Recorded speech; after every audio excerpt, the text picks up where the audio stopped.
On June 26, 2020, a party had been underway at Dre Estridge's family home, the home that he shared with his mum, Dijiuana, on Oakham Street, Dingle, toxteth, in the Liverpool area. Friends, family and neighbours had gathered at the home in remembrance of Dre's brother, O'Shea, who had died back in 1997.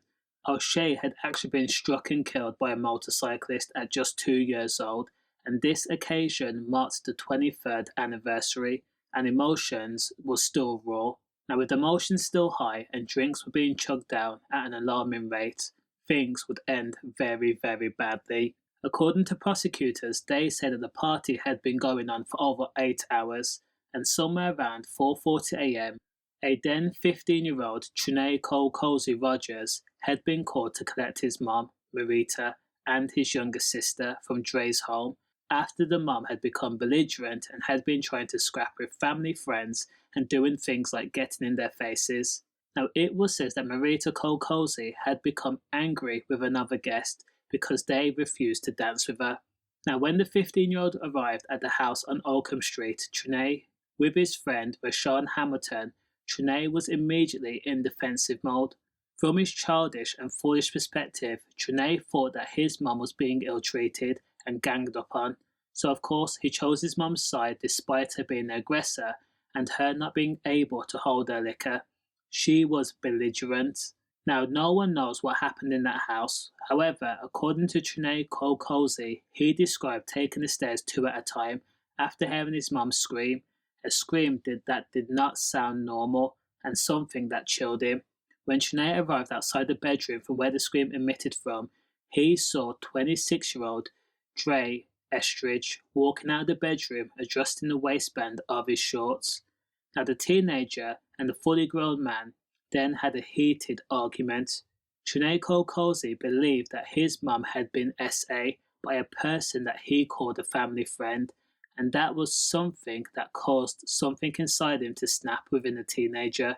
As the argument intensified, where both people tried to size each other up, Trene described reaching for a blade at the same time as Dre.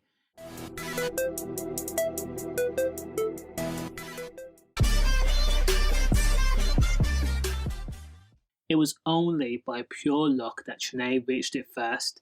Now, at this point, Marita was attempting to go into the taxi, but she was so drunk that the taxi refused to take her anywhere, so she remained near the house. So, back inside the house, there was a standoff between 15-year-old Trene and 26-year-old Dre, and these guys ended up trying to reach for the same blade. Now, the blades used to slice the aorta had been left in the bedroom by Dre's mom, as she had recently been decorating. Trene and Dre continued to go back and forth. Trene was heard warning Dre, "Lad, I'll poke you with it," and Dre was heard replying, "If you're gonna poke me with it, poke me with it." That simple sentence would prove to have devastating impact.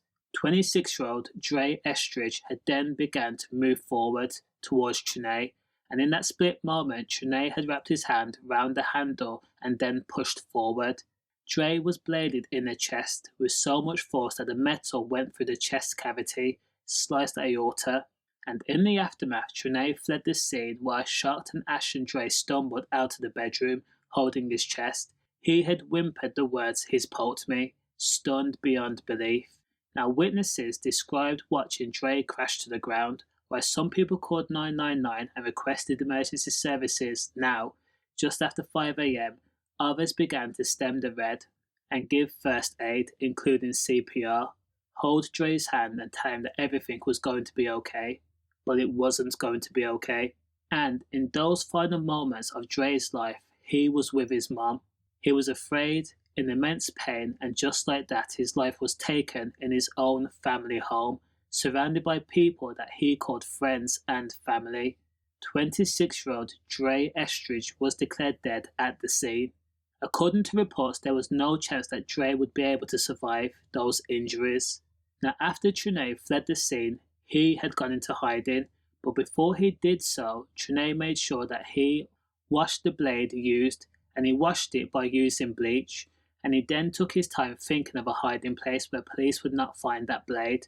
Trene discarded the blade in an alleyway, What he did was he lifted up a paving slab and hid it beneath that slab and then placed the slab back down. He then went to a friend's house where he changed out of his red-stained clothes and into fresh ones. Police ironically would later find the same red-stained clothes at the friend's home because they did not have the foresight to get rid of it. Trene then left Liverpool and then went into hiding in Sheffield, where it was alleged that he had been assisted by another mate.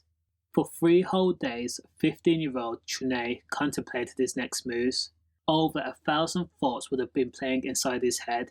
First, Trene would have to think of a story the police would believe as to why he put a blade in his friend. He would then have to think about the grief his friends and family would be put through. He'd also have to think about who would be grassing. After all, everybody knew Trene was the person responsible for this, and they were all friends with each other. So, on June 29th of 2020, Trene Kolkosi made a decision to hand himself into police at 9:15 p.m. Now, Trene was told his mum had also been arrested in connection, and in his first interview, Trene remained silent throughout. And at Liverpool Crown Court, Trene Kolkosi Rogers denied DM and also manslaughter. His defence was simple. It was self-defence. He says that he had perceived that his mum had been SA by Dre, and he says that when he arrived upstairs, he saw Dre pulling up his shorts and getting off the bed. He also alleged that Dre had ambushed and overpowered his mum, and that Dre lunged for the blade first. He also claimed that the blade he used was to defend himself in that struggle. It was either going to be his life or Dre's life. However, the prosecutors and the judge rejected that self-defense claim, and there was key reasons why. They says that Trene had immediately fled the scene, concealed the blade, changed his clothes, and also washed the blade with bleach, and attempted to escape. Also, there was no credible evidence to support his claim that Dre had SA'd Trene's mum. So convincing was the prosecutor's argument that the jury deliberated for just 4 hours, and they returned a majority verdict of 11-1 of guilty of all charges. And then on December 9th of 2020, Trene Kolkosi Rogers was told that he would have to serve life in prison, with a minimum term set at 13 years and 201 days. Of course, when the verdict was read out, Trene Kolkosi was silent. He bowed his head and did not look at Dre Estridge's mum. Sadly, we all know when someone is given a life sentence, it does not mean life. The minimum term of 13 years, does that sound reasonable to you? 13 years minimum for taking the life of a family friend? Let me know your thoughts in the comments. And as always, stay safe.